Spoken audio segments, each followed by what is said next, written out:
Welcome to Bridging the Gap. In this series, we're going to take a look at some of the games, movies, music, and more throughout the 80s, 90s, and early 2000s to see what defined the early generations of these arts. We're looking at this from two generational points of view. There's me, who was born in the 90s and grew up playing older consoles like the SNES and the 64. There's also my younger brother, who was born 8 years later than I was in the early 2000s. He grew up with mostly the PS2, the Xbox 360, and so on. One of us grew up with the older retro games, and the other didn't. We won't be going console by console or artist by artist, but rather we'll be exploring game by game, movie by movie, and song by song throughout the entirety of the early points of gaming, movies, and music. We are going to explore everything from the NES to the GameCube and PS2, movies from the early 90s and the 80s, and music from the 70s to the 90s as we try to figure out which games, movies, and songs deserved their place in the Hall of Fame, and which ones were seen through a pair of thick rose-tinted glasses. To do our analysis, we are going to look at what I call the 5 pillars of a good game. These are difficulty, graphics, conveyance, story/progression, and replayability. Difficulty is the first here because this is the lens we see most of our gameplay through. We want a challenge so that we feel like we're getting better, but we also don't want it to be so hard that we can't have fun. Graphics are next because, like difficulty, this is one of the biggest things that is our lens into the world that we are experiencing. The game doesn't have to be photorealistic or 3D, but it does have to look good and have easily recognizable characters, worlds, etc. Conveyance is a huge part of gameplay because this is what makes things clear to the player. Have you ever played a game where you always think, where do I go? What do I do? What's my goal? That's an example of bad or confusing conveyance. Good conveyance means the game is able to keep the player moving in the right direction, if not all the time, at least most of the time. Conveyance can be a tricky one though, because hand-holding is the worst type of conveyance that exists. Nobody wants to be told exactly where to go and what to do, but we also don't want to sit around confused all the time. Story and progression share a spot because for some games there isn't a story in the traditional sense, but there is a clear mode of progressing in the game from one level to the next. A good story definitely has its perks above simple progression, but I'll never fault a game with a solid progression system in a story's place. The final pillar is replayability, arguably the most important of all the pillars because this is what determines how long you'll play a game. If there is no replay value, then there is no long-term fun. Some games do a lot better at this than others. We all know a game we could play over and over. That's a game with good replay value. We're going to go through each of these pillars talking about our opinions and views on where they fall on each of these pillars. They will be rated 1 to 10 based on whether we feel like the pillar was done well or whether it was done poorly. For example, a 7 in difficulty doesn't mean the game was too hard, but means that on a scale of 1 to 10, we felt that the difficulty was fairly well balanced within the game. Pillar 1. Difficulty. I think that Kirby had a very well-balanced difficulty. The game presents different mechanics at the start of the game that you will use throughout the whole game. As you get more and more familiar with the powers that different enemies give you, you can understand different ways to solve some of the puzzles that you'll come in contact with, for secrets hidden throughout the rest of the game. Some of the bosses are a little difficult since their patterns are hard to read quickly. Overall, there are only a handful of bosses that stand out for this. They are, for me, the boss that skates around while he paints, and the final boss. The boss that skates around is difficult because of a seemingly random jump to the different paintings. He never seems to go in the same order to the different canvases. The final boss has 2 stages that are very different in difficulty. This is first a level similar to an old school side-flying shooter. You spam the B button so you can shoot stars from the star rod and defeat him that way. And the second stage is the one that I had a bit more difficulty with. He seems to randomly cover his weak spot with his robe while you're trying to take him down. I had a hard time reading the patterns for that, but it was still a beatable boss. Overall, the game only took me about 3 hours to complete from beginning to end, and I think the overall difficulty was pretty well balanced, with just a few things here and there that did feel unfair, and that's why I give my score of a 7. Being a coordination and skill-based game, it can be quite hard sometimes for someone to do well at them if they have a hard time with quick coordinated movements. This could be a huge roadblock to someone who has limited motor control in their hands. Also, each time that an enemy or entity goes out of frame, they respawn in the level, making it difficult if you need to step backwards for a moment so that you can regain your footing for a tough spot.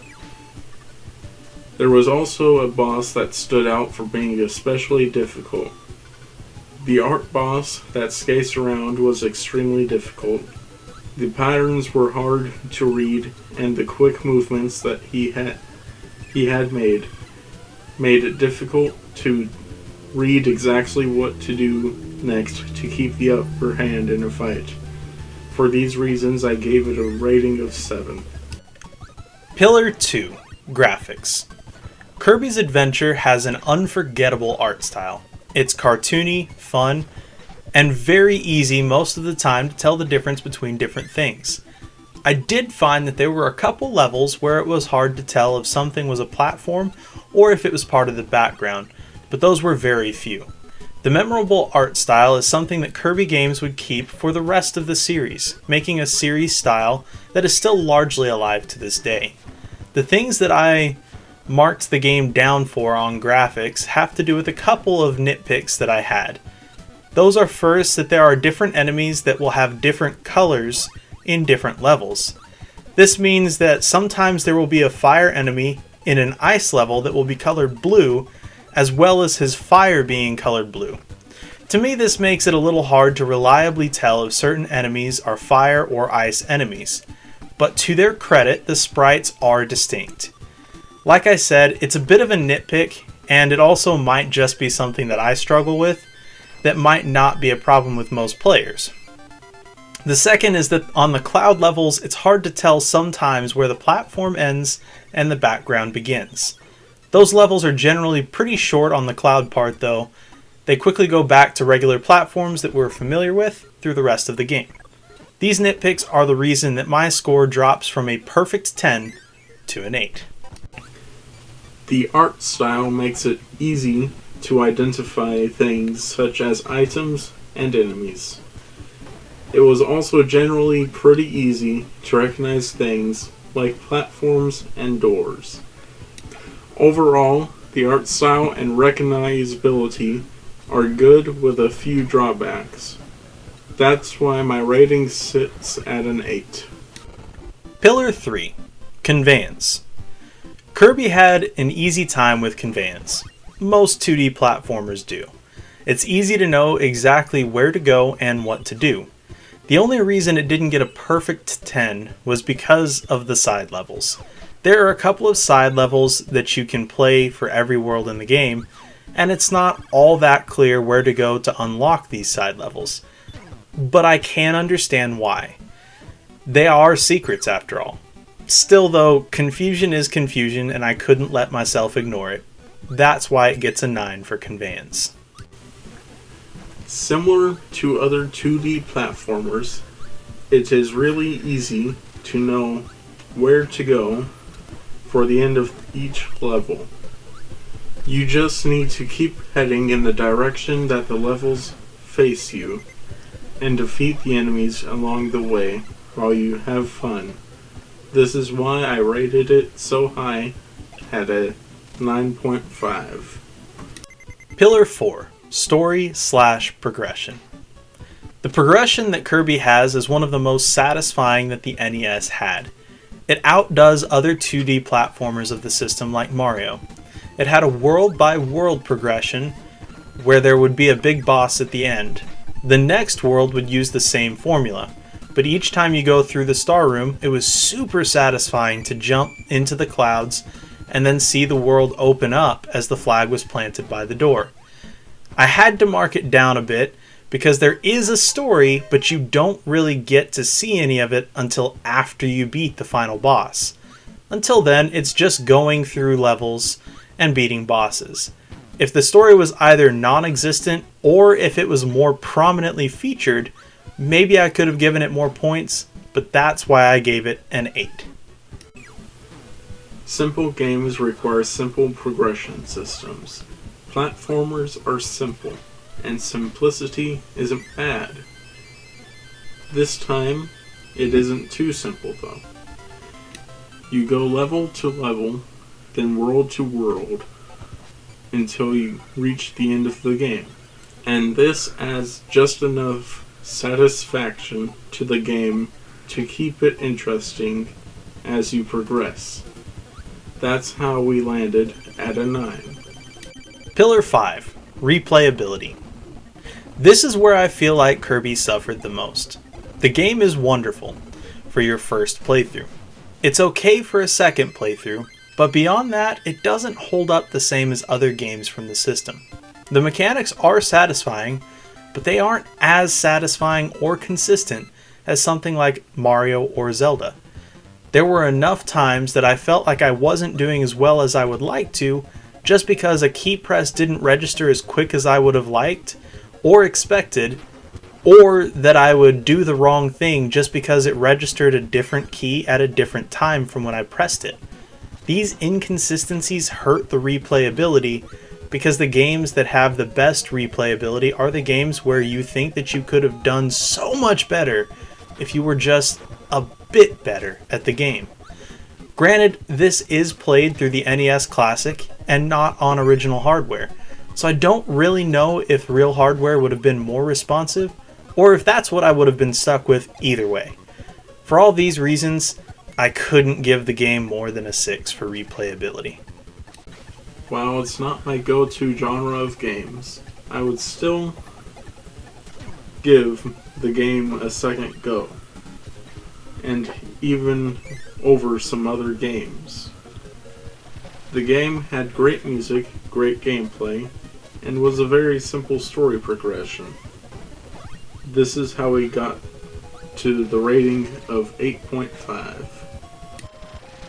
The overall conclusion is that Kirby's Adventure on the Nintendo Entertainment System most definitely deserved its place in the Gaming Hall of Fame.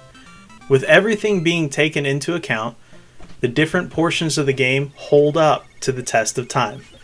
My overall rating was a 7.6 and was actually lower than the 8.4 that my brother rated the game at.